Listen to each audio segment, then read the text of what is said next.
नहीं चूकते हैं। भगवान को कलंक लगा दिया है तो ये संसारियों को कलंक लग जाए तो कोई बड़ी बात नहीं है। भगवान को नहीं छोड़ते हैं ये संसारी। कलयुग चल रहा है, अगर भगवान भी मिल जाए तो ये भगवान से भी संसार के लोग कहेंगे काम करो पहले, वो कहें हम भगवान है, कहें ये पहले दिखाओ कैसे भगवान हो तुम, कुछ चमत्कार दिखाओ। चमत्कार को नमस्कार करते हैं, पहले कुछ चमत्कार दिखाओ तो हम जाने तुम भगवान हो। तो उन्हें पहले ये सिद्ध करना पड़ेगा कि हम भगवान हैं। ये कलयुग चल रहा है प्यारे। आज भगवान एक बार की बात है, एकदा पांडवान द्रष्टुम प्रतीतान पुरुषोत्तमो। एक बार भगवान अर्जुन के साथ में यमुना के किनारे भ्रमण कर रहे थे और यहाँ पर एक कन्या को भ्रमण करते हुए देखा, कुछ पूजन साधना कर रही है। अर्जुन से कहा कि अय अर्जुन जा करके देखो ये कोई कन्या एकांत में यहाँ क्या कर रही है। कन्या को एकांत में भ्रमण नहीं करना चाहिए, कोई समस्या तो नहीं है, जा करके देखो। अर्जुन ने आकर के इससे पूछा, देवी तुम कौन हो? मैंने बताया था ना, भोजन भजन खजाना नारी ये है पर्दा के अधिकारी। जंगल में यमुना के किनारे एकांत में यहाँ भ्रमण कर रही है, कोई समस्या तो नहीं है। अर्जुन आए, पूछा देवी तुम कौन हो? इसने कहा मैं रवि तनया तप करूं, कालिंदी मम नाम, अभिलाषाया पति मिले हरि पूर्ण कामो। मैं सूर्य की पुत्री हूँ, कालिंदी मेरा नाम है, यमुना की अवतारिण हूँ। भगवान द्वारिकाधीश को अपने पति के रूप में प्राप्त करना चाहती हूँ, इसीलिए यहाँ पर मैं तपस्या कर रही हूँ। देवी द्वारिकाधीश को देखा है तुमने? कहा देखा तो नहीं है, लेकिन सुना है कि त्रिभुवन में उनसे सुंदर कोई नहीं है। अगर देख लोगी तो पहचान लोगी। कालिंदी ने कहा यदि आप जानते हो तो आप ही बता दो, क्योंकि विवाह में कोई ना कोई मध्यस्थ की आवश्यकता होती है। आप ही हमारे विवाह के मध्यस्थ बन जाओ। अर्जुन कालिंदी को लेकर भगवान के सामने आए। कालिंदी ने भगवान का वर्ण किया तो चौथा विवाह भगवान का सूर्य की पुत्री यमुना की अवतारिण कालिंदी मैया के साथ संपन्न हो गया। बोलो कालिंदी मैया की जय हो। आगे पांचवा विवाह भगवान की एक बुआ है राजाधिदेवी, इनकी पुत्री है मित्रवंदा। मित्रवंदा का स्वयंवर चल रहा था। स्वयंवर में कन्या स्वयं अपने वर का चयन करती है। माला लेकर कन्या चलती थी और जिसके गले में माला डाल देती थी उसी के साथ उसका विवाह हो जाता था। भगवान भी आए थे। जब कन्या लेकर के वरमाला चली तो भगवान इतने सुंदर हैं, जो एक बार इनके नैना से नैना मिले वो इन्हीं का हो जाता है। आप लोग बांके बिहारी के दर्शन करने जब गए होंगे, कौन कौन गया? जिसके नैना एक बार मिल गए, जिसने एक बार दर्शन किया, क्या मन करता है कि लौट कर आओ? वो उन्हीं का हो जाता है। भगवान के पास मन नहीं है, वो मन चुरा लेते हैं भगवान, फिर वो उन्हीं का हो जाता है। ऐसे ही जैसे ही मित्रवंदा ने भगवान को देखा तो वो माला इन्हीं के गले में डाल दी। बिंद अनबिंद नाम के दो भाई थे, मारने के लिए चले बहन को। भगवान ने कहा जब ये स्वयंवर है, मेरे गले में माला डाल दी तो अब ये हमारी पत्नी हो गई। द्वारिकापुरी में लाए और भगवान ने यहाँ पर मित्रवंदा के साथ पांचवा विवाह संपन्न किया। बोलो मित्रवंदा मैया की जय हो। एक अयोध्या के राजा थे, इनका नाम था नग्नजित। इनकी एक पुत्री थी नग्नजिती, जिसे सत्या भी कहते हैं। राजा के यहाँ 7 मतवाले सांड थे, 7। इसने प्रतिज्ञा की थी जो सातों साणों को एक बार एक साथ बस में कर लेगा मैं उसी के साथ अपनी पुत्री का विवाह कर दूंगा। लक्षित स्वयंवर है, जैसे महाराज जनक ने स्वयंवर किया था, जो धनुष उठाकर तोड़ेगा सीता से नाता जोड़ेगा, वैसे यहाँ पर इसने राजा ने प्रतिज्ञा की है जो सातों साणों को एक साथ बस में कर लेगा मैं उसके साथ अपनी कन्या का विवाह कर दूंगा। भगवान को ये बात पता चली, भगवान भी यहां पर आए।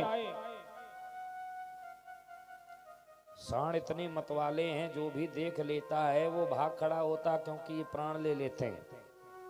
वैसे भी साण मिल जाए, तेरी 30-20 मतवारा और 60 साढ़ 10 हाथ गंवारा।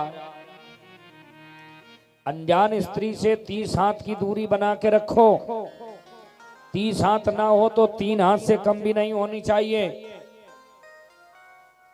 तेरी 30-20 मतवारा, मतवारे व्यक्ति से भी दूरी बनाकर रखनी चाहिए।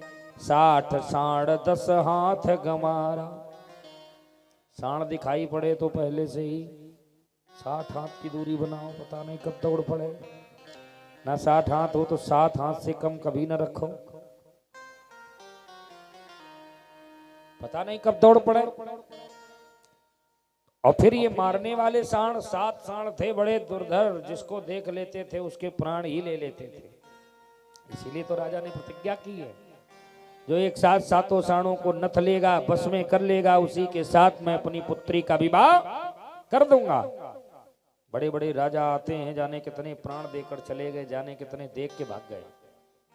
भगवान भी आए, करतुम अकर्तुम अन्यथा कर्तुम सा समर्था सा ईश्वरा।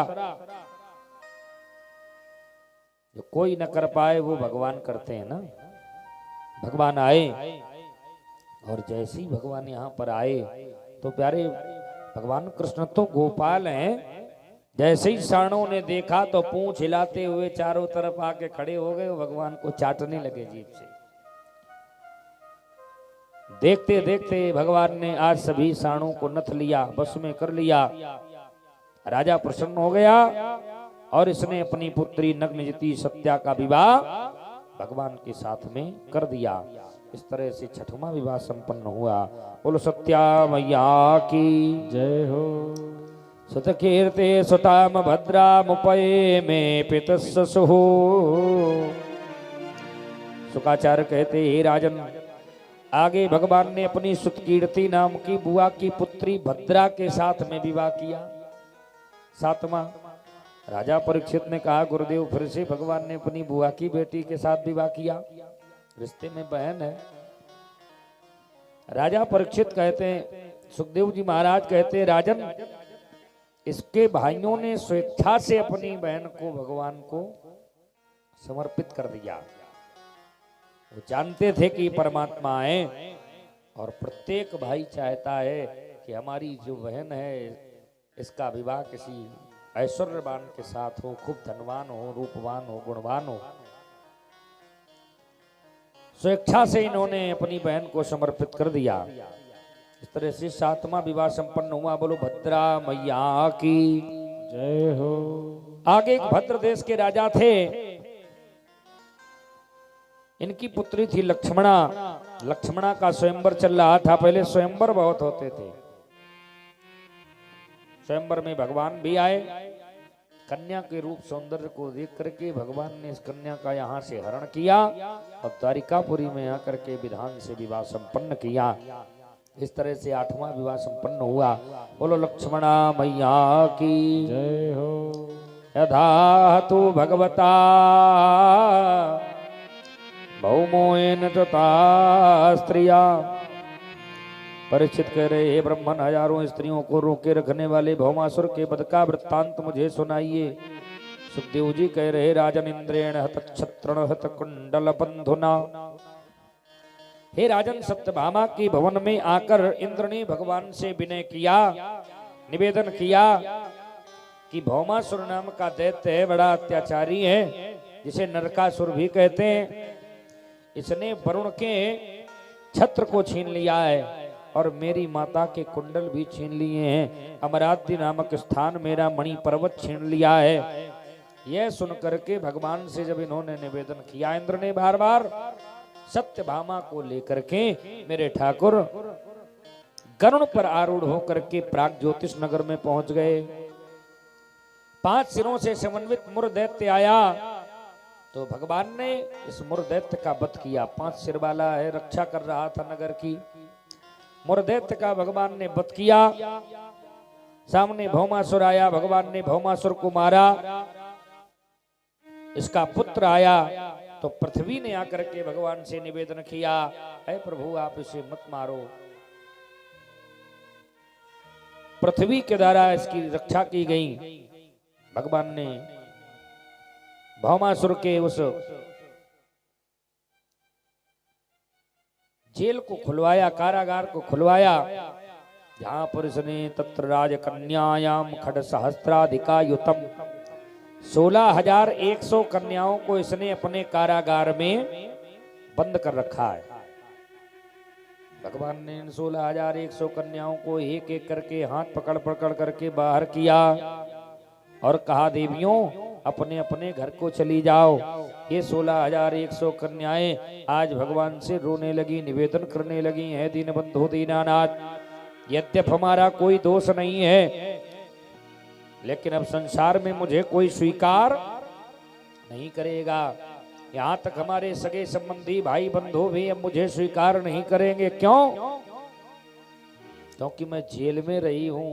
इसलिए हे ठाकुर, प्रत्येक पिता जब अपनी कन्या का विवाह करता है तो कन्या का हाथ वर के हाथ में देता है, पाणी ग्रहण होता है। आपने मेरा हाथ ग्रहण कर लिया है तो प्रभु आप ही मुझे अपना लो।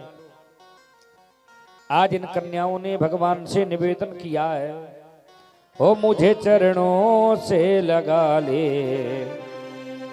घनश्याम मुरली वाले, मुझे चरणों से लगा ले घनश्याम मुरली वाले, मुझे चरणों से लगा ले घनश्याम मुरली वाले, घनश्याम मुरली वाले मेरे श्याम मुरली वाले, घनश्याम मुरली वाले मेरे श्याम मुरली वाले।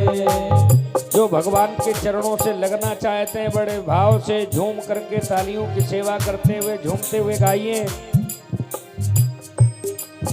घनश्याम मुरली वाले मेरे श्याम मुरली वाले, घनश्याम मुरली वाले मेरे श्याम मुरली वाले, मुझे चरणों से लगा ले घनश्याम मुरली वाले, मुझे चरणों से लगा ले घनश्याम मुरली वाले। जय हो।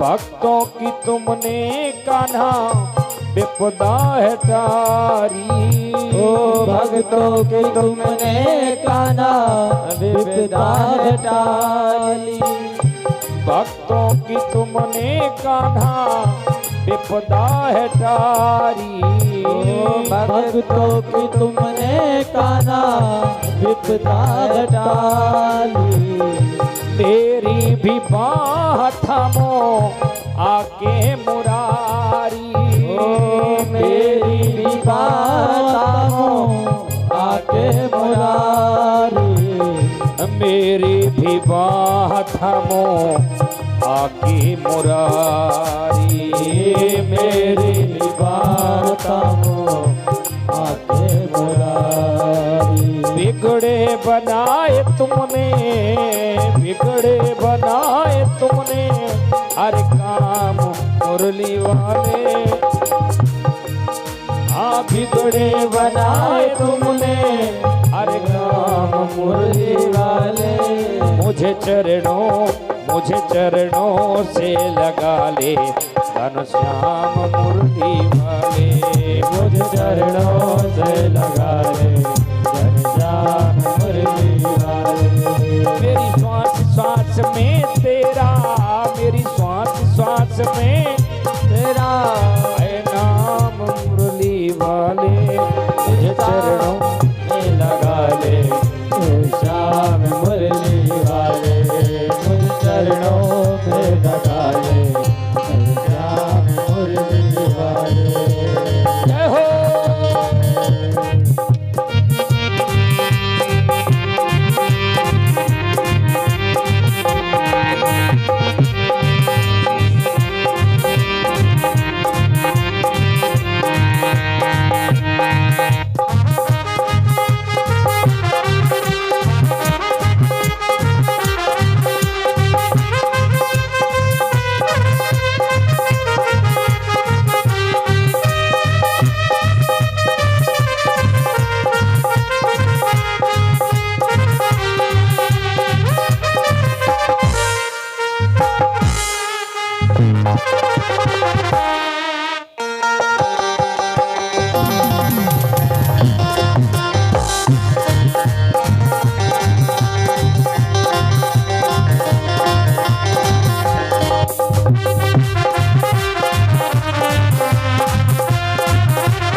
गोविंद पतझड़ है मेरा जीवन, बन के बाहर आजा। ओ पतझड़ है मेरा जीवन, बन के बाहर आजा। पतझड़ है मेरा जीवन, बन के बाहर आजा। ओ पतझड़ है मेरा जीवन, बन के बाहर आजा। सुन ले पुकार कान्हा, बस एक बार आजा। सुन के पुकार कान्हा, बस एक बार आजा। सुन ले पुकार कान्हा, बस एक बार आजा। ओ सुन के पुकार कान्हा, बस एक बार आजा। बेचैन मन के तुम ही, बेचैन मन के तुम ही, आराम मुरली वाले। मुझे चरणों से लगा ले आराम मुरली वाले। मुझे चरणों से लगा ले आराम मुरली वाले। जय हो।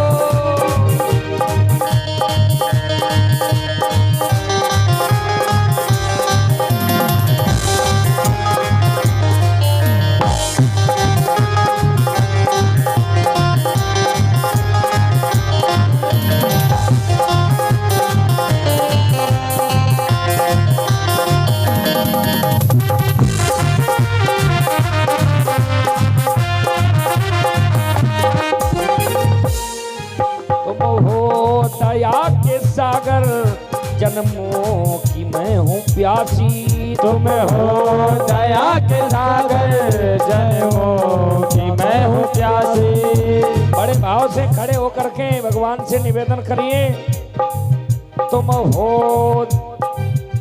ऐसे थोड़ी, ऐसे भगवान मानेंगे। उनसे निवेदन करिए बड़े प्रेम से, दोनों हाथ उठाइए। तुम हो दया के सागर, जन्मों की मैं हूँ प्यासी। ओ तुम हो दया के सागर, जन्मों की मैं हूँ प्यासी। दे दो जगह मुझे भी, चरणों की मैं हूँ दासी। दे दो जगह मुझे भी, चरणों की मैं हूँ प्यासी।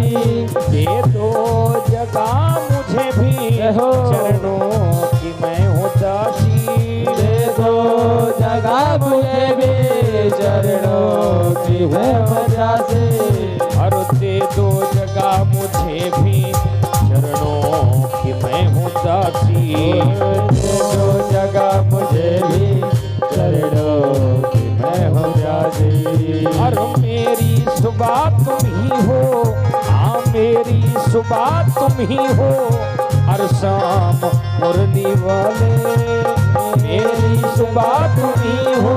हर शाम मुरली वाले मुझे चरणों श्री राधे चरणों से लगा ले।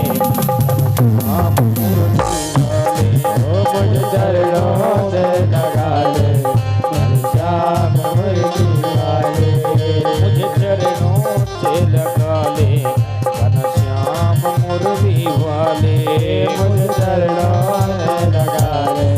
हर शाम मुरली वाले मेरी श्वास श्वास में तेरा, मेरी श्वास श्वास में तेरा, मेरी श्वास श्वास में तेरा, मेरे नाम मुरली वाले।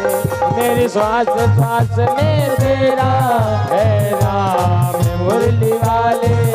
मुझे चरणों से लगा ले। नाम मुरली वाले मुझे चरणों से लगा ले। घनश्याम मुरली वाले मुझे चरणों में लगा ले। घनश्याम मुरली वाले मुझे चरणों में लगा ले। घनश्याम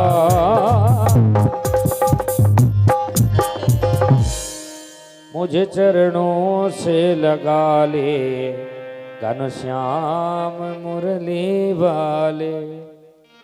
तत्र राजकन्यायाम खट सहस्त्राधिकायुतम। जो 16,100 कन्याएं हैं, भगवान ने सभी को द्वारिकापुरी में भेजा। 4 दांत वाले 64 गजराज भी भेजे।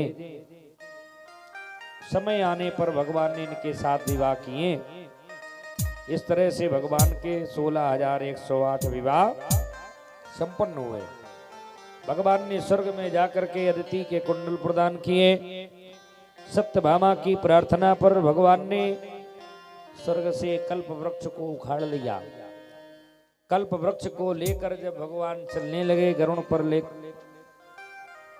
लेकर इंद्र ने भगवान से निवेदन किया, अय प्रभु, यदि कल्प वृक्ष आप ले जाओगे तो स्वर्ग की शोभा समाप्त हो जाएगी। अय प्रभु, धराधाम पर तो पहले से ही कल्प वृक्ष विराजमान है। ये भगवान की कथा कल्प वृक्ष ही है। राम कथा सुरतरु कै छाया, निगम कल्प तरोर गलितम फलम। है ये कल्प वृक्ष ही है भगवान की कथा।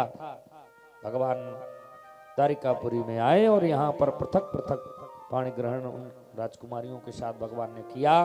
तो भगवान के 16,108 विवाह इस तरह से संपन्न हुए। और द्वारिकाधीश भगवान की जय हो। एक एक सस्ता कृष्णस्य पुत्रान दश दशा बलाः।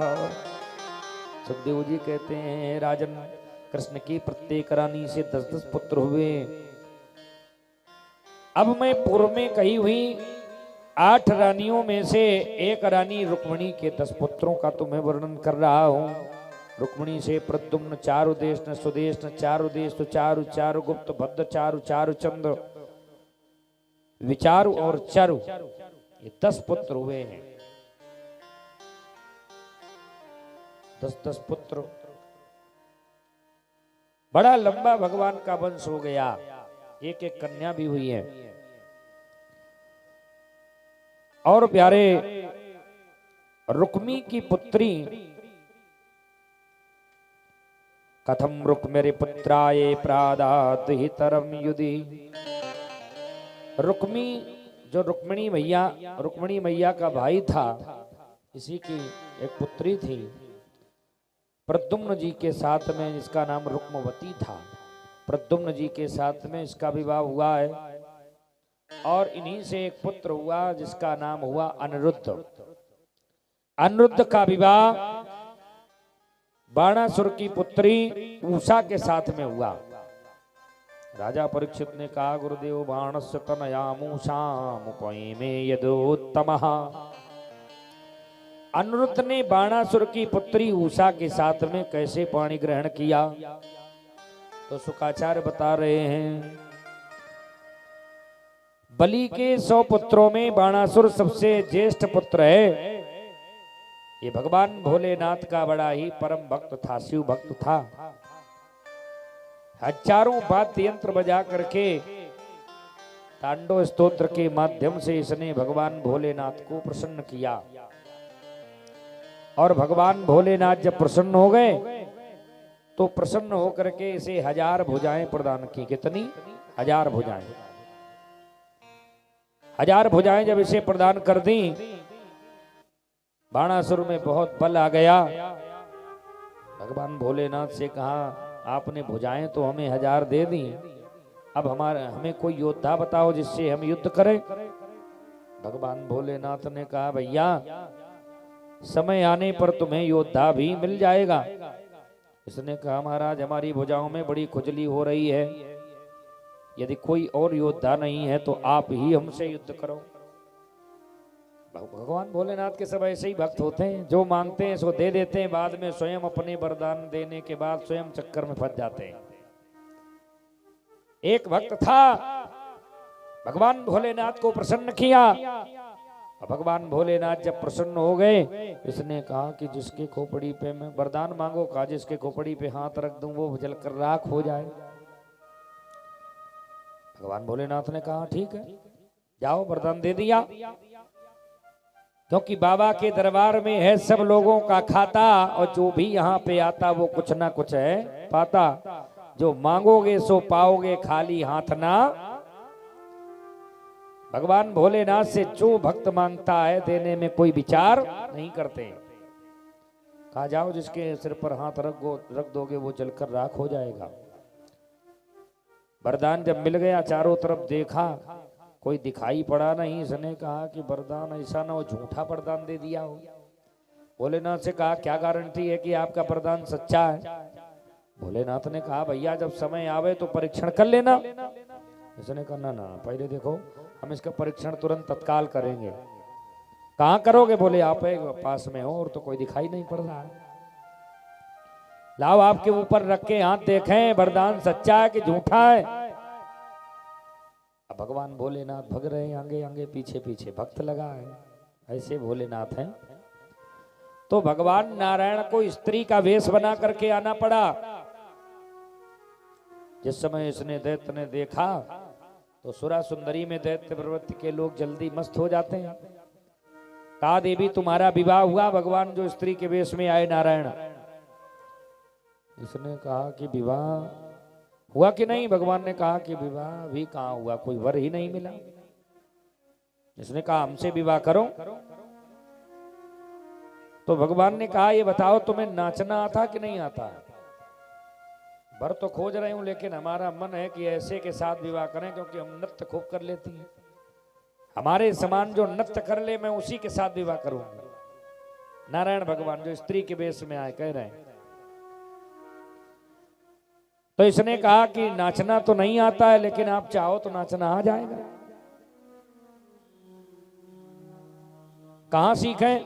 भगवान ने कहा, ठीक है, अगर तुम तैयार हो तो हम तुम्हें पहले नृत्य सिखा दें और बाद में हमारा तुम्हारा विवाह हो जाएगा। अब भगवान इसको नचा रहे हैं, ऐसे कमर पे हाथ रखो, ऐसे झूमो, ऐसे हिलो, ऐसे पैर हिलाओ, ऐसे कमर मटकाओ, ऐसे गर्दन चलाओ। पहले ऐसे खिलाते रहे भगवान, इसको नचाते रहे, खूब झुमाते रहे। जब मस्त हो गया तो कहा, अभी नाच ठीक नहीं हो रहा है, लेकिन जैसा हम कहते रहे वैसा करो, विरोध कुछ न करना। बोले, हाँ ठीक, क्योंकि विवाह करना है। विवाह वाला फल बड़ा खराब है? ये लड्डू ऐसा है, जो खाए वो भी पछता है, जो न खाए वो भी पछता है।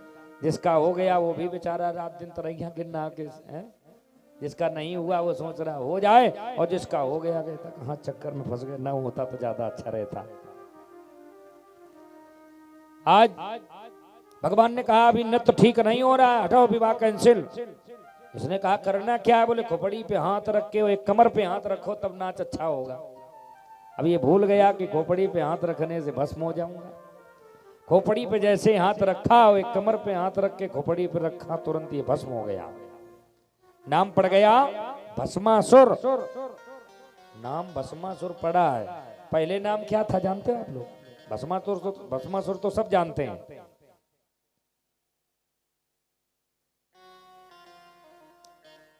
आज भगवान भोलेनाथ के माध्यम से ये जल करके यहाँ पर राख हो गया। ये शकुनी का पुत्र था, नाम था इसका बृकासुर। क्या था? बृकासुर। जल करके राख हो गया। तो भोलेनाथ है, वरदान देने में विचार नहीं करते, इसीलिए तो एक लोटा जल और 2 धतूरा के फल। लोग कहते हैं सारी समस्याओं का बढ़िया बढ़िया वस्तु में स्वयं खाते, धतूरा भोलेनाथ को खिलाते हैं। कहीं देखो जाके धतूरे में फले नहीं ढूंढे मिलेंगे। एक एक मुठा सबको चढ़ाना रोज धतूरा, अकौड़ा के फूल और धतूरा। अरे भैया अकौड़ा धतूरा चढ़ाओ, अच्छी बात है, भोलेनाथ को चढ़ाना चाहिए, लेकिन और भी वस्तुएं भगवान को समर्पित करो। जब कुछ ना मिले तो है। अब ये थोड़ी ना कि सवेरे से निकल पड़ो, चलो धतूरा टूड़ा ढूंढा जाए। कहाँ है? जहां जहां कूड़ा वहीं वहीं धतूरा, जहां जहां घूरा वहीं मिलेगा धतूरा। सब काम छोड़ के धतूरा ढूंढ रहे हो। धतूरा चढ़ाइए, अच्छी बात है, लेकिन जो अच्छी अच्छी वस्तुएं खाते हो उसका भी भोलेनाथ को भोग लगाया करो कभी कभी, है? 56 बढ़िया बढ़िया व्यंजन बनाओगे तो भोलेनाथ के यहाँ कभी लेकर नहीं आओगे। और सवेरे सवेरे एक लोटा चलो 2 धतूरा लिए चले आ रहे। भोलेनाथ भी कहेंगे अच्छे हो, अच्छा रोज हमें धतूरा, रोज धतूरा। अच्छा एक बात बताओ, रोज आपको एक है वस्तु खिलाई जाए, कोई भी एक वस्तु, रोज अरहर की दाल, अरहर की दाल, अरहर की दाल, तो कैसा लगेगा आपको? अच्छा लगेगा? नहीं लगेगा। तो ये सब कम से कम याद रखा करो। भगवान भोलेनाथ को तो चल फल जो भी चढ़ा दो, भाव से चढ़ाओ, बस कंजूसी न करो। एक कंजूस भक्त था, घर से चला भगवान भोलेनाथ के मंदिर के लिए। मार्ग में, घर से लेकर मार्ग में से कोई ऐसी वस्तु नहीं ले पाया जो मंदिर लेकर पहुंच जाता। भोलेनाथ के मंदिर में पहुंचा, भोलेनाथ से कहा, है भोलेनाथ, बहुत होते हैं ऐसे ना कंजूस, कुछ कंजूस होते हैं, कुछ मक्खी चूस होते हैं। वे मक्खी चूस रहा होगा। कहा महाराज जल जो चढ़ाऊं वा में कच्छ वच्छ वास करें। मैंने सोचा गंगा जल लिए चलूं महाराज, हमारे घर में गंगा जल खूब रखा है, पिपिया भरा रखा है, लेकिन हमने सोचा वो जल में, गंगा जल में तो कछुआ मछली सब रहते हैं, तो ये शुद्ध तो है नहीं। जल जो चढ़ाऊं वा में कच्छ वच्छ वास करें, और पुष्प जो चढ़ाऊं तो भौरन ने पराग लियो। फल जो चढ़ाऊं चोचन ने, तन ने चोंच मारी।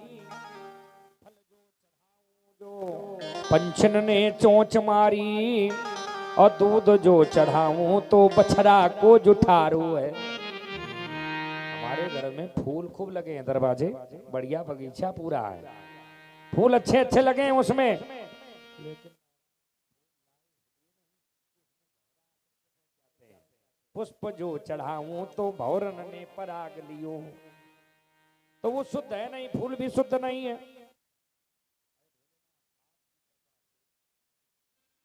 हमारे यहाँ पर फल के भी वृक्ष लगे हैं, पूरा बगीचा है, फल खूब लगे हैं, हर ऋतु के फल उसमें लगते हैं, लेकिन फल जो चढ़ाऊं तो वहां में पंछन ने चोंच मारी।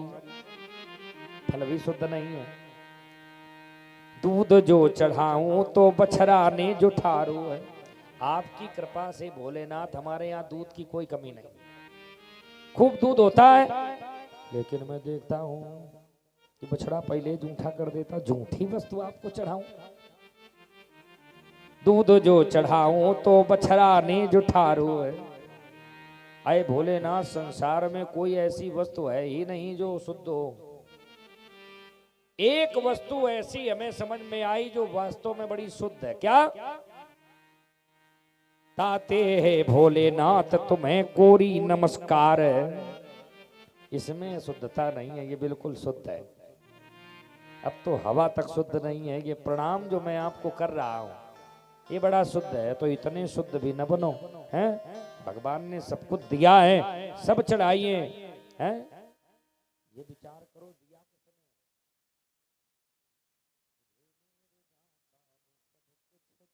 है तेरा शुक्रिया है, मुझे मेरे मालिक ने सब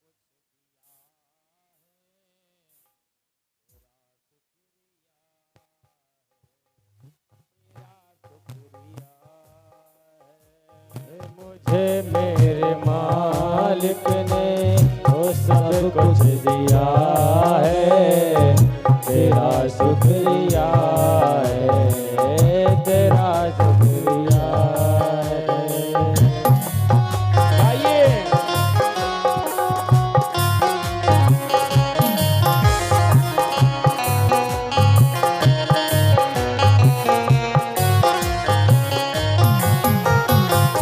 न मिलती अगर जो इंसाफ तेरी, न मिलती जो इंसाफ तेरी, न मिलती अगर जो इंसाफ तेरी, ओ न मिलती अगर जो इंसाफ तेरी, तो क्या थी जमाने में औकात मेरी, तो क्या थी जमाने में औकात मेरी। ये बंदा तो तेरे सहारे जिया है, ये बंदा तो तेरे सहारे जिया है, तेरा शुक्रिया है, तेरा शुक्रिया है, तेरा शुक्रिया है, तेरा शुक्रिया है। गाइए बड़े भाव से। ये सीताराम भगवान का पावन प्रांगण है, बड़े भाव से सीताराम भगवान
मेरा भूल जाना तेरा ना भुलाना, ओ मेरा भूल जाना तेरा ना भुलाना,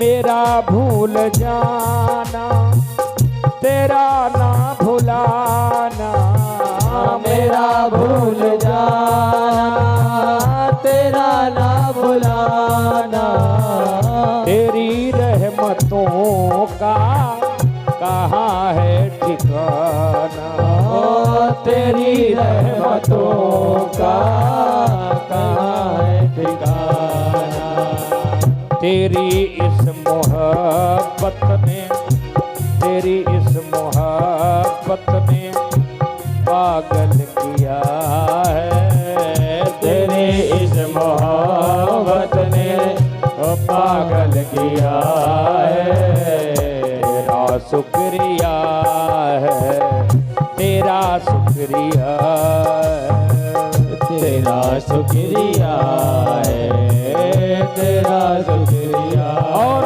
है। देखिए इस कथा के मध्य में हमारे इसी क्षेत्र से पार्षद पद के प्रत्याशी हमारे भैया श्री आनंद जी शुक्ला, लगभग शायद ही कोई हो जो इन्हें न जानता हो। शुक्ला साइकिल स्टोर बहुत पुराना है, अपने पास में ही ये पुराना गैस गोदाम के इधर जब आगे आओ तो यहाँ पे था, आज भी है। तो भाजपा से ये पार्षद पद के प्रत्याशी हैं, आप सभी लोग स्वयं जानते हैं। तो आने वाले समय में इनका ध्यान रखिएगा सभी लोग। चुनाव चिन्ह आपको बताना नहीं, आप लोग स्वयं जानते हैं ना कौन सा, कमल का सब लोग जानते हैं। नवकंज लोचन कंज मुक्कर कंज पद कंजारुणम, भगवान के ऊपर से नीचे तक कमल है। तो बस कमल को ध्यान रखिए, जब जाइए तो राम जी को ध्यान कर लीजिए। सीताराम मंदिर में बैठे हो ना, तो याद आ जाएगा चुनाव चिन्ह कौन है, भगवान के चरण से शुरू हो बस। तो नीचे से लेकर ऊपर तक सब चरण चिन्ह से नेत्रों तक लेकर के हैं कमलवत ही है। तो भगवान की कृपा हमारे आनंद भैया पर हो, ऐसी हम भागवत भगवान से प्रार्थना करते हैं।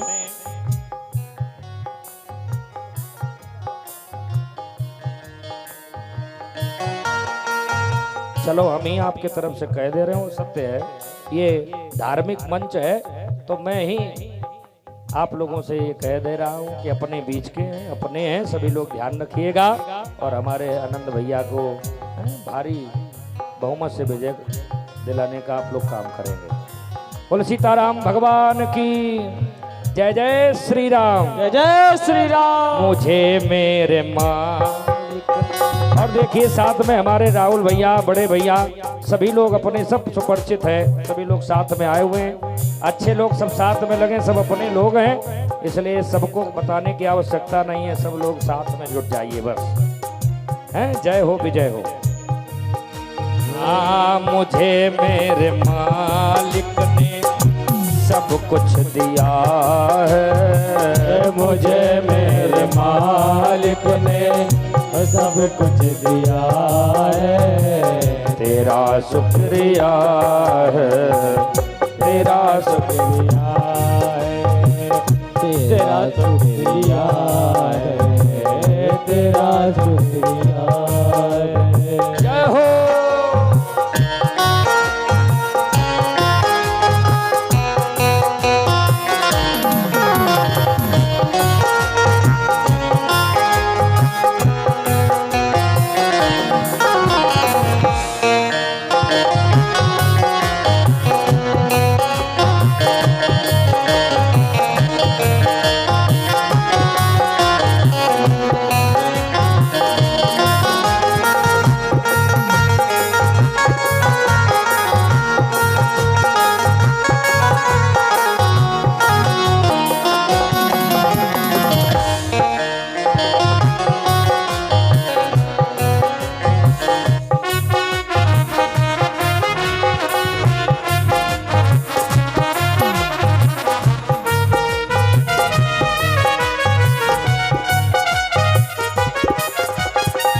मुझे है सहारा तेरी बंदगी का, मुझे है सहारा तेरी बंदगी का, मुझे है सहारा तेरी बंदगी का, मुझे है सहारा तेरी बंदगी का।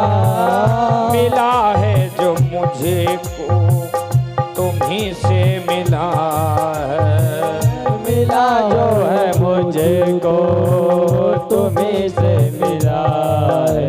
अच्छा ये बताओ, जो कुछ आपके पास है ये किसने दिया है? भगवान ने दिया है ना? क्या क्या दिया है? उठाओ हाथ। ये औलाद दी है, जायदाद दी है, ये औलाद दी है, जायदाद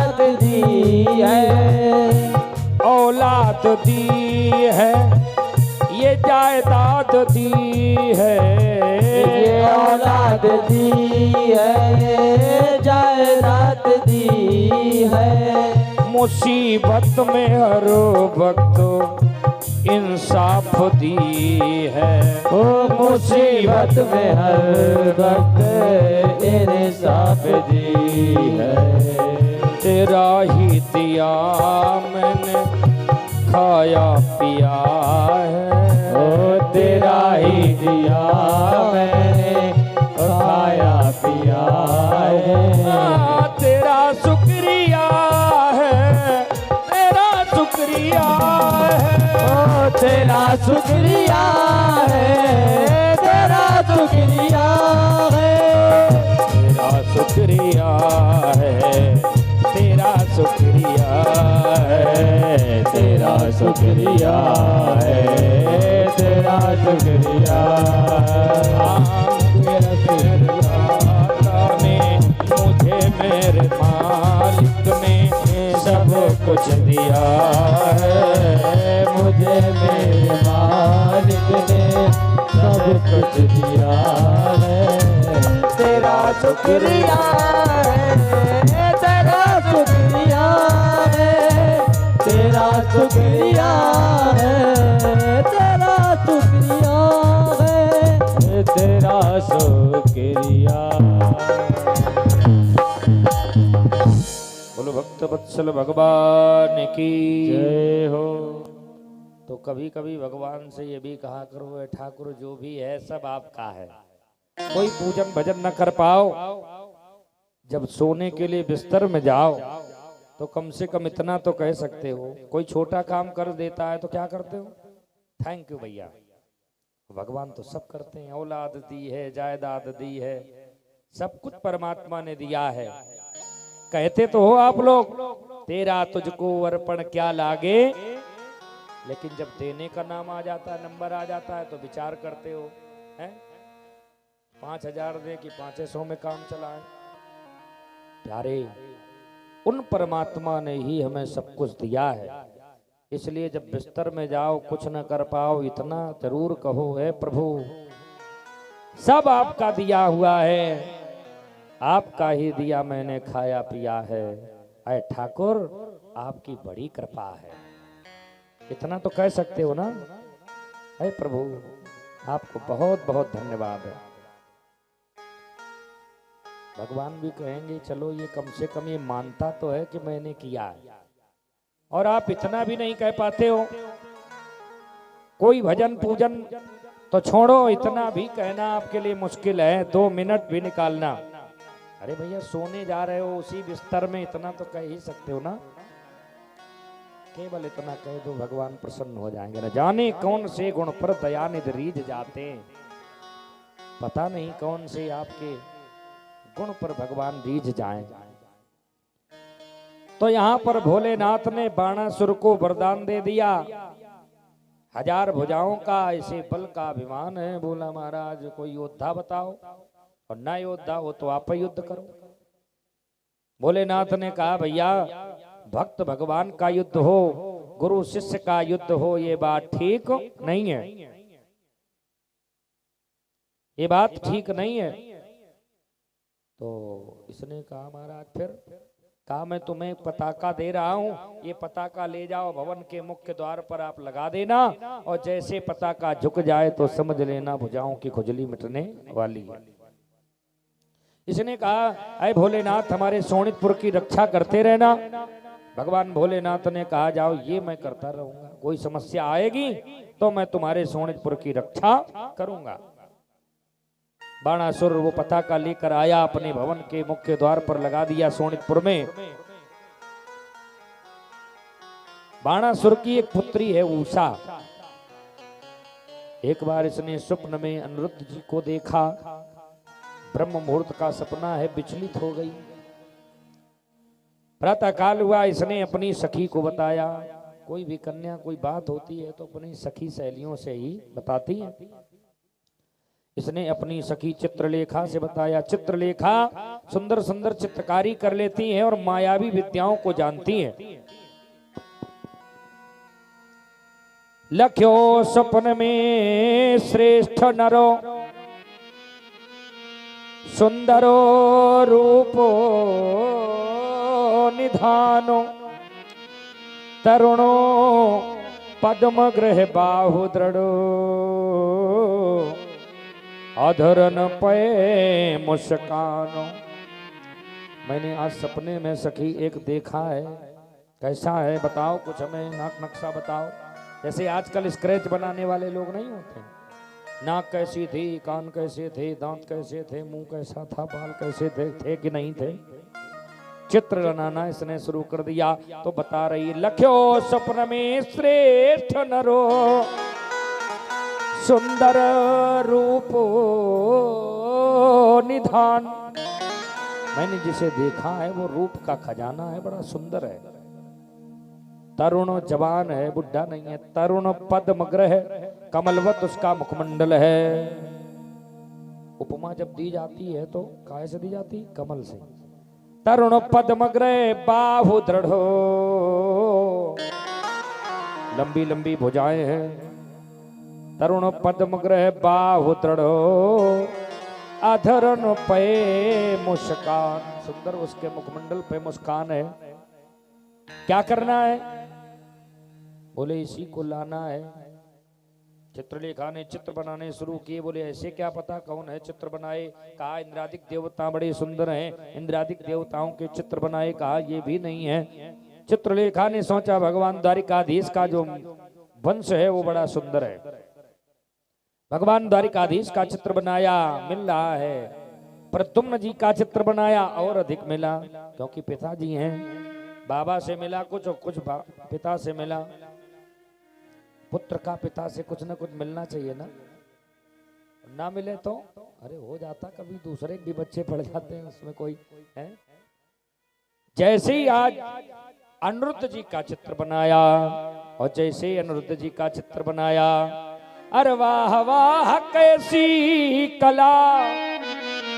लोग कह देते हैं ना, मामा को पड़ गया, चाचा को पड़ गया, दादा को पड़ गया, तो हो जाता है। अरे वाह वाह कैसी कला, सूरत मूरत भव्य, अरे इसी तरुण चित चोर को, ये क्या करते हैं, ढक रखते हैं। अरे इसी तरुण चित चोर को ले आना कर्तव्य।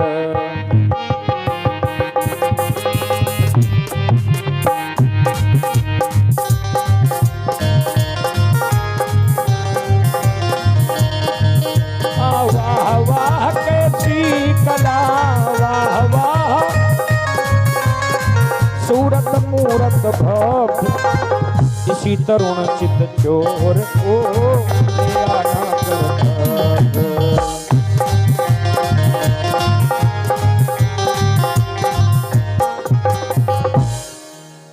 कमी इनकी नहीं है, जागरण ज्यादा बजाते हैं, जागरण में खड़ी करके रख देते हैं लोग।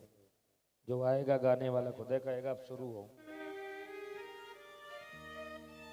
इसी को लेकर के आना है। अब उषा से आज चित्रलेखा विदा लेकर चली, आकाश मार्ग से उड़ते हुए द्वारिकापुरी के अंतपुर में आई और देखा अनिरुद्ध जी सो रहे थे पलंग पर। इसने सोचा जगाऊंगी, पता नहीं जाए कि न जाए। सोते हुए अनिरुद्ध जी को इसने उठा लिया और उषा के भवन में ला करके लिटा दिया। सो करके जब उठे छटपटाए, इधर उधर देखा, कहाँ आ गया मैं, कहाँ गुड मॉर्निंग हमारी हुई है। उषा ने बताया मैं बाणासुर की पुत्री हूँ, सारा वृत्तांत बताया। स्वप्न में मैंने देखा और ऐसे ऐसे तुम्हें यहाँ पे मैंने मंगा लिया, मैंने तुम्हें अपना पति स्वीकार कर लिया। बाणासुर की पुत्री उषा के महल में बड़ा लंबा समय व्यतीत हो गया। सैनिकों ने बाणासुर को बताया महाराज के महल में कोई पुरुष रह रहा है। बाणासुर ने कहा मैं स्वयं चल करके देखूंगा। देखना चाहिए, यदि कोई उलाहना दे तो देखना चाहिए। लोग तुरंत तैयार हो जाते हैं लड़ने को ना, हमारा लड़का हमारी बेटी ऐसा नहीं कर सकता। आजकल इसीलिए लोगों ने करना बंद कर दिया। शिकायत करो फिर बाद में स्वयं समस्या में फंसो। पहले एक मर्यादा थी। गांव का किसी भी वर्ण का, गली मोहल्ले का, गांव का व्यक्ति किसी छोटे बच्चे को डांट सकता था, समझा सकता था। और आजकल वर्ण की किसी की छोड़ो, घर परिवार का भी यदि बड़ा बुजुर्ग किसी बच्चे को डांट दे तो ये आजकल की माता पिता लड़ने को तैयार हो जाते हैं। इसीलिए अब कोई किसी को कुछ नहीं समझाता, जो समझ में आवे तुम करो, सब खुद समझे समझाए। बाणासुर स्वयं आज आया, और जब आया तो देखा यहाँ पर अनिरुद्ध जी को युद्ध होने लगा। कौन है, कहां से आया? ऊषा ने बताया सारा वृत्तांत है। पिताजी ने यदि मारोगे तो मैं अपने भी प्राण दे दूंगी, क्योंकि मैंने इन्हें अपना पति स्वीकार कर लिया। पुत्री के प्रेम में बंधे हुए बाणासुर ने अनिरुद्ध जी को बांध करके जेल में डाल दिया। धीरे धीरे 4 महीने व्यतीत हो गए। नारद जी ने सोचा भगवान का वंश बड़ा लंबा है, ऐसा ना हो कि पता नहीं कब तक पड़े रहे जेल में। नारद जी आए। नारद जी को तो सब चिंता है, सूचना प्रसारण मंत्री है नारद जी उस समय के। सारी इधर से उधर सूचनाएं पहुंचाते हैं। नारद जी महाराज आए और भगवान को प्रणाम किया। प्रभु प्रणाम, कल्याण और कुशलता। नारद सब प्रभु सब कुशलता, सब जगह कुशलता, यत्र तत्र सब कुशलता। मैंने सोचा प्रभु की कुशलता जान लूं। प्रभु आपका परिवार बहुत लंबा हो गया। भगवान ने कहा भाई 16,108 रानियां, उनके 10-10 पुत्र, एक पुत्री, फिर उनके पुत्र, तो परिवार तो लंबा हो ही गया। नारद जी ने कहा प्रभु तो फिर कोई परिवार रजिस्टर भी बनवाया होगा? बोले हाँ, सब हाजिरी लगाने वाले लोग लगे। प्रभु सब लोग उपस्थित हैं। भगवान समझ गए नारद जी कह रहे हैं तो लगता है कुछ गड़बड़ है। हाजिरी लगाने वालों को बुलाया गया, कहा कि सब लोग उपस्थित हैं। हाजिरी लगाने वालों ने कहा महाराज सब तो उपस्थित हैं, लेकिन एक आपका नाती अनिरुद्ध 4 महीने से अनुपस्थित चल रहा, एब्सेंट चल रहा। भगवान ने कहा बताया क्यों नहीं? कहा आपका इतना बड़ा परिवार है, कौन कहाँ जा रहा पता ही नहीं चलता। हमने सोचा गर्मियों की छुट्टी में कहा नानी के घर गया हो। भगवान ने कहा अरे नारद जी आप बताओ, इन्हें तो कुछ पता नहीं, हमारा नाती कहाँ 4 महीने से अनुपस्थित चल रहा है। नारद जी ने कहा प्रभु आपका नाती बाणासुर के यहाँ शोणितपुर में जेल में बंद है। सारा वृत्तांत जब बताया, अब नाती है, बाबा के लिए नाती बड़ा प्यारा होता है। अपना रथ तैयार किया भगवान ने, चढ़ाई कर दी शोणितपुर पर सेना लेकर के। शोणितपुर पर जब चढ़ाई की, भगवान भोलेनाथ वचनबद्ध हैं तो सामने आकर के प्रकट हो गए भोलेनाथ। एक दूसरे को सामने देख करके, अब इनके अनेक संबंध हैं, राम कृष्ण हैं, भोलेनाथ से इनके जानते हो कितने संबंध हैं। सेवक स्वामी सखा सिया पी के, कभी स्वामी बन जाते हैं, कभी सखा बन जाते हैं, कभी सेवक बन जाते हैं, दोनों एक दूसरे के। क्योंकि हरि हर एक हैं दोनों, न ये कम है न वो। एक एक चरणों में बाण छोड़ करके एक दूसरे को प्रणाम किया। और प्रणाम जब किया, इसके बाद में महाराज अब तो वचनबद्ध हैं भोलेनाथ, युद्ध प्रारंभ हो गया। और युद्ध कब समाप्त होगा कोई पता नहीं है। आज भयंकर युद्ध चल रहा है। और यहाँ तो हरिहर दोनों विराजमान है सीताराम मंदिर में। ये हरिहरो एक, हरि माने नारायण कृष्ण राम, और हर माने भगवान भोलेनाथ। हरिहरो एक हैं दोनों, न ये कमो है न वो कमो है। हरिहर एक है दोनों, न ये कम है न वो कम है। हरिहरो एक हैं दोनों, न ये कमो है न वो कमो है। हरिहर एक है दोनों, न ये कम है न वो कम है। जय हो हरिहर भगवान की।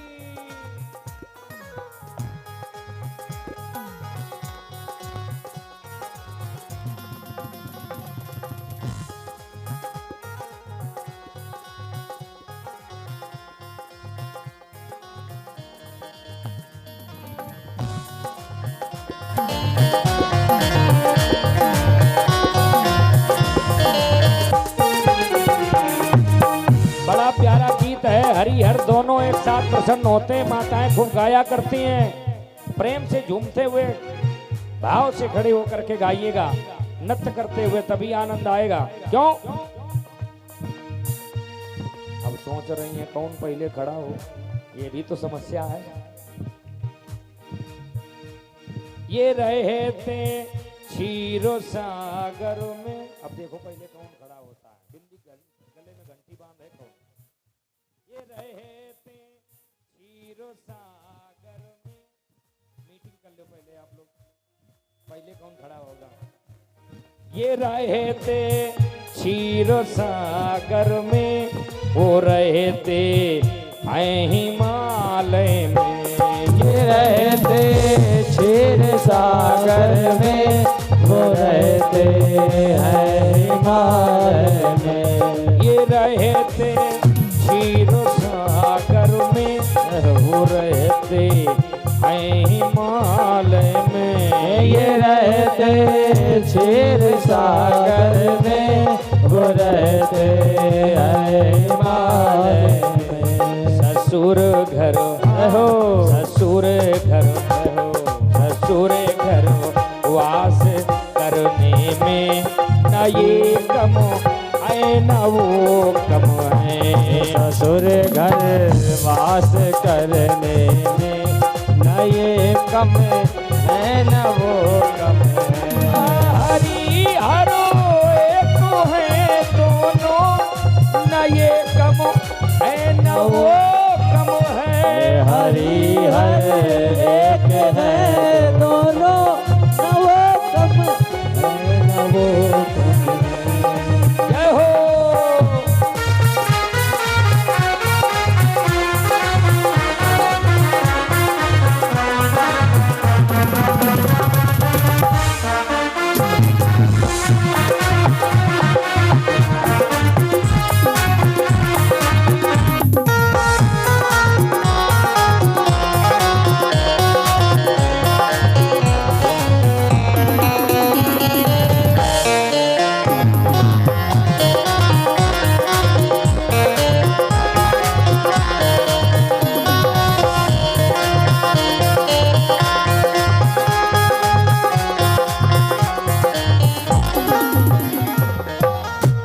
रमा के साथ ये रहते, उमा के साथ वो रहते।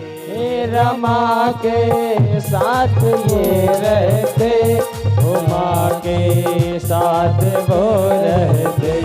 रमा के साथ ये रहते, उमा के साथ वो रहते। रमा के साथ ये रहते, उमा के साथ वो रहते। पत्नी से प्रेम करने में न ये कम है न वो कम है। उन्हीं से प्रेम करने में न ये कम है न वो कम है। पत्नी से प्रेम करने में न ये कम है न वो कम है। उन्हीं से प्रेम करने में न ये कम है न वो कम है। जय हो भोलेनाथ की, हरिहर भगवान की।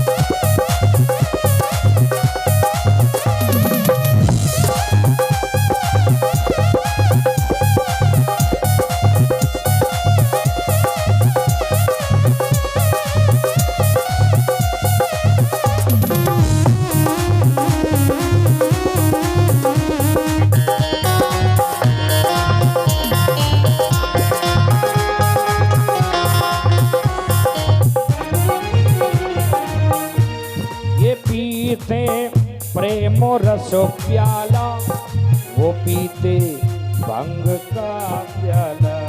ये पीते प्रेम रस प्याला वो पीते भंग का प्याला। ये पीते ये पी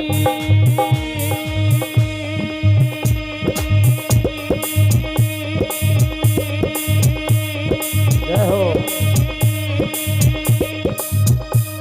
ये पीते प्रेम रस प्याला वो पीते भंग का प्याला। ओ ये पीते प्रेम रस प्याला वो पीते भंग का प्याला। नशे में रहो नशे में दोनों रहते हैं।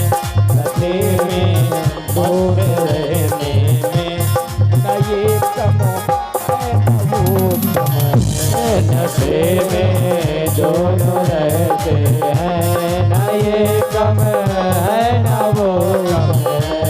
हरि हरो देखो है दोनों न ये कम है न वो कम है। हरि हर एक है दोनों ना ये कम है ना वो कम है। ना ये कम है ना वो कम है। ना ये कम है ना वो कम है। ना ये कम है ना वो बोलिए हरि हर भगवान की जय हो। हरि हर एक हैं दोनों न ये कम है न वो कम है।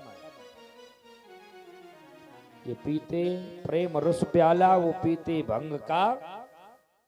और नशे में मस्त रहने में न ये कम है न वो कम है।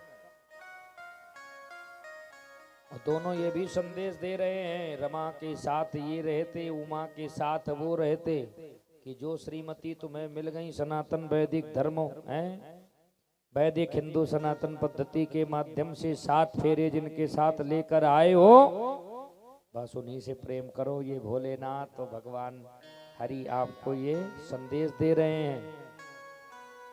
ये रहे उमा रमा के साथ ये रहते उमा के साथ वो रहते। पत्नी से प्रेम करने में न ये कम है न वो। जो मिल गई हैं उन्हीं को प्रेम करो। ये दोनों संदेश दे रहे हैं। ये नहीं कि लड़ाई झगड़ा करो ना। दोनों लोग बड़े प्रेम से रहते हैं। और तो और दोनों लोग कहाँ रहते हैं? ससुराल में रहते हैं। ससुराल में कहा जाता रहना बड़ा मुश्किल होता है लेकिन ये दोनों लोग ससुराले में रहते हैं। ये रहते क्षीर सागर में वो रहते हैं हिमालय में। लेकिन ऐसा सब व्यवस्थाएं बनाए हैं कि बड़े प्रेम से रहते हैं। ससुर घर वास करने में न ये कम है न वो। भयंकर युद्ध चल रहा है। भगवान कृष्ण ने मन में विचार किया कि तो भोलेनाथ हैं पता नहीं युद्ध ये कब तक चलता रहे। एक ब्रह्मणास्त्र का प्रयोग किया और जैसे ब्रह्मणास्त्र का प्रयोग किया तो भोलेनाथ को अब जम्हाई आने लगी। और जम्हाई आवे तो समझ लो निद्रा देवी सता रही हैं। लेकिन अब ज्यादा दिन भर डब्बा जैसा मुंह खुला रहे तो ये तो कोई रोग है। नींद के समय जब आई आवे तो समझ लो इनकी नींद पूरी नहीं हुई या नींद आ रही है। जैसे जब आई निद्रा देवी आई भगवान ने मौका पा करके बाणासुर की 996 भुजाएं काट डाली बाणों के माध्यम से। 996 भुजाएं जब काट डाली निद्रा देवी भोलेनाथ की भंग हुई। इधर बाणासुर की मां निर्वस्त्र होकर के आ गई सामने। भगवान ने नेत्र बंद कर लिए। बाणासुर की दृष्टि पड़ी पताका की ओर। पताका भी झुक गई।